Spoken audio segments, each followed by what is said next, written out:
Recordarás aquella noche tan fría cuando hablábamos de Whitman y Poe en tu país extraño sobre la poesía.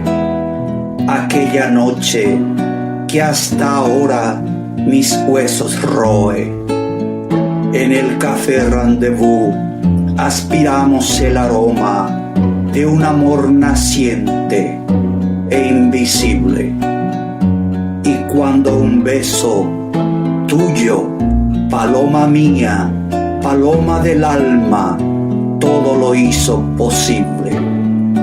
Qué fría esa noche de invierno, cuando hablábamos de la poesía, de Dante y su quinto infierno.